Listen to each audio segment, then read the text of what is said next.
in John chapter 19, Jesus is on the cross.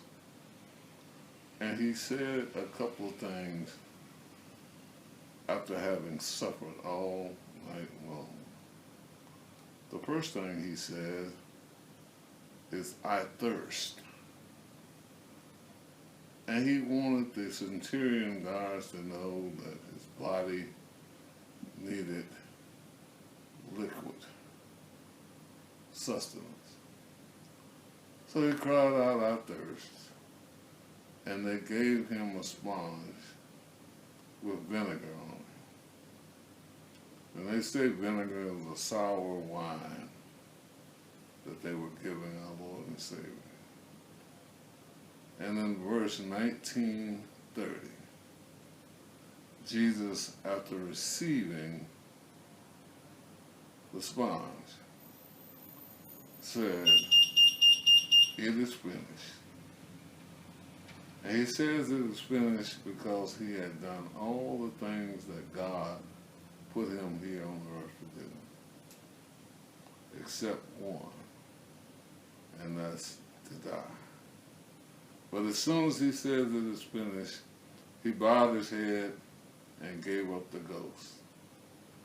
Jesus was in a position at this point to having done everything God had asked him to do. He had given his life so that man could be redeemed unto the Father. And once he had done this, he was dead. Not because man killed him, but because he gave his own life. But you know that early on a Sunday morning, Jesus got up with all power in his hand.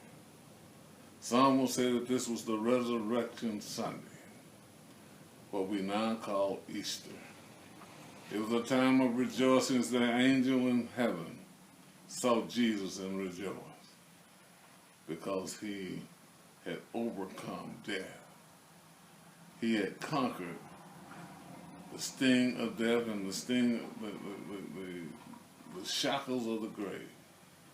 Jesus was up and alive, resurrected for all times on his own will.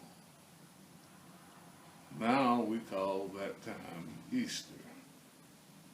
And because we still celebrate Easter among Christians as one of the most important holidays of the Christian season, it is finished because he knew that he could do what God sent him to do.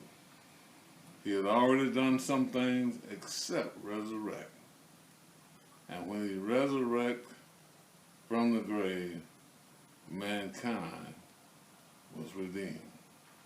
So I want to give you a message here on this Easter Sunday to say to each of you who are listening, God's Son came and gave his life so that we might live.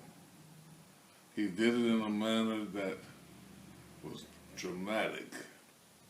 It conquered sin. And he said it was finished. So for us, we need to know that he's already done it all. There's no excuse for us to continue to live in sin, to continue to have any kind of problem. The Bible says by his stripes are we healed, yet we have all kind of sickness, all kind of illness, all kind of pain in our lives. But by his stripes are we healed. And the stripes they're saying heals us when they beat him across his back with a whip. They put nails in his hand, yet we have tinnitus and we have carpal tunnel. We have all kind of problems. But his stripes have already been taken on his body. They put nails in his feet. And by his stripes are we healed, yet we have flat feet. We have problems walking. We have problems standing. But by his stripes are we healed. So I want to come by and say to all of you on this Easter morning that by God's stripes, Jesus, are we healed. And so if I ever have a headache again, all I need to remember is that they put a thorny crown on his head, pushed the thorns down into the flesh against his skull. And by those stripes am I healed, so I shouldn't have a headache. They pierced him in his side, piercing his vital organs. So I shouldn't have a problem with my kidneys or with my liver ever again, because Jesus already paid the price. On this Easter, let's find meaning, new meaning, and what Easter really means, and not just a celebration of eating eggs and candy. We ought to realize that it's a celebration that Christ, Jesus, healed us by his own stripes, gave his life in redemption of our sins. He's already paid the price so God can have us come home to him. So Easter, say a small prayer for your fellow brethren and sisters. Look forward to a rejoiced new life. For God so loved the world that he gave his only begotten Son, that by him are we saved from sin. This is Pastor Dixon, Institute Baptist Church, and I want to say to all of you, remember, happy Easter to all of you, and start acting like Christ has died for you, and you ought to have a different life now.